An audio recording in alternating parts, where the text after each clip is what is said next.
If your PS5 has the blue light of death, then check this video out. It may just help you. Now, before we jump into the video, please subscribe to our channel and feel free to check us out on eBay at GameXTC. You'll get valuable information on leveling up your video game hardware and software. The first thing you want to do is take off the cover. Lift the top right hand corner slightly and pull the case away from you. It's as simple as that. There's no need to bang it. Flip the console round and repeat the process. But this time you lift the bottom right corner.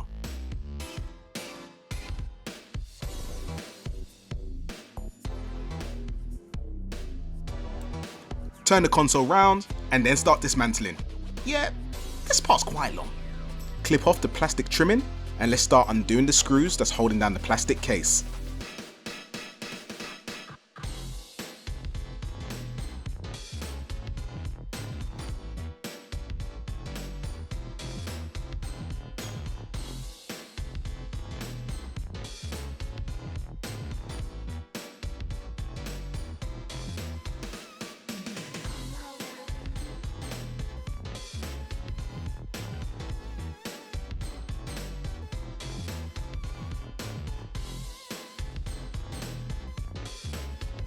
The first component we're going to take out will be the fan.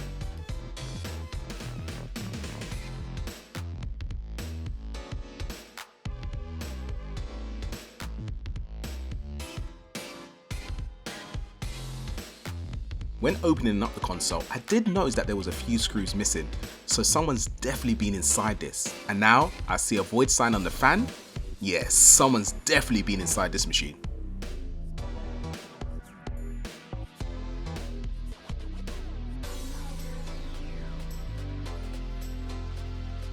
So the first phase is complete, the plastic case is off, now let's take out the CD-ROM.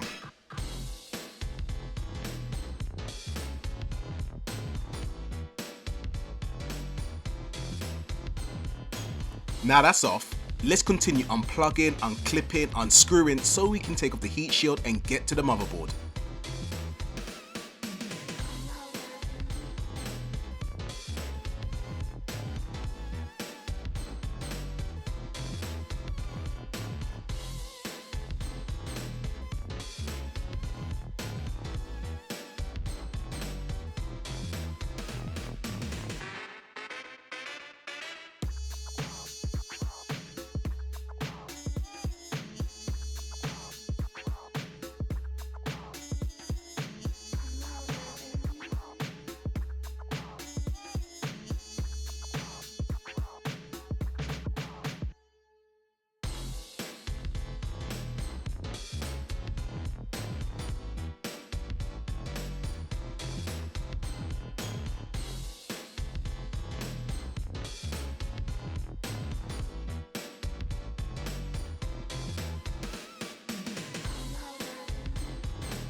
Okay, so we're down to the last two screws and a ribbon.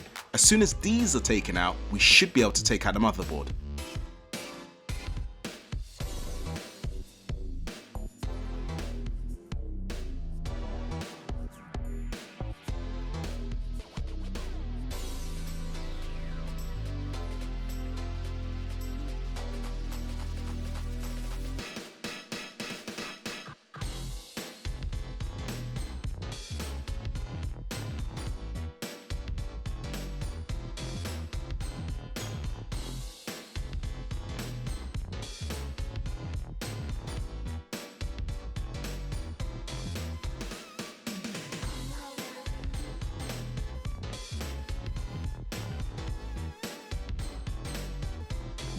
Now we finally got the motherboard out, let's start to investigate.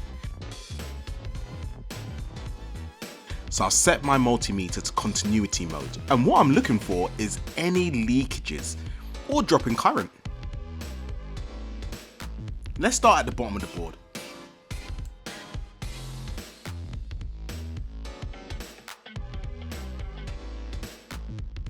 I haven't come across anything as yet that seems slightly suspicious, but this chip seems to have a weak connection. So I'm going to keep this one in mind, but continue checking the rest of the board.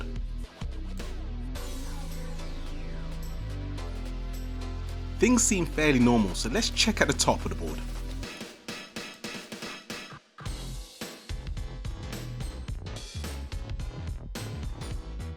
I know I only spent a little bit of time at the top of the board, but I'm fairly convinced whatever's happening is happening at the bottom. So I want to spend more time there and investigate, and let's try and do a thorough job and get to the bottom of this.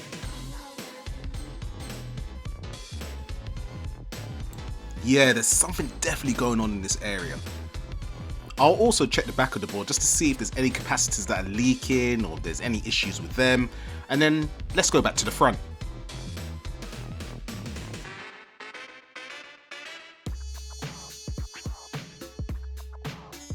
I haven't found out that much, but we have discovered that there's something going on with the chip. So let's go full investigative mode and try and resolve this. So let me zoom in just a little bit more so I can show you the area in which I'm going to focus on. So now I didn't realize my head was that big that I was actually blocking the camera when I was doing this. So let me give you a rewind of exactly what I did. So I added some flux, solder and a wire, and to be quite honest, I could have been a bit neater, but it worked nevertheless. I then hooked it up to my power supply and set it to 1 volt. I then got my thermal camera to see if there was anything that was getting particularly hot that would give some form of indication as to why this console wasn't turning on. And to be quite honest, I couldn't find anything, so I decided to use a multimeter to see if there's anything leaking. Whilst I was going through this exercise, nothing really stood out, so I was still puzzled as to what was going on. I then added another power supply to the chip just above the one that I was investigating. I used the heat camera, and I noticed that there was one SMD that looked slightly suspicious. So I got out the multimeter and did a few more tests.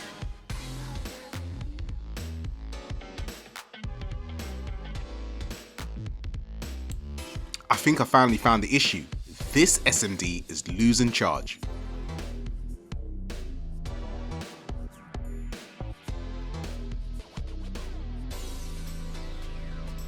Now I'm pretty sure that I found the issue, but nevertheless I continued with the multimeter testing and the thermal imaging, but I came to the conclusion that that was the SMD that's causing the problem. So in the end, I unhooked everything, and I'm hoping that it will arrive shortly so I can show you how I actually changed it in the next video.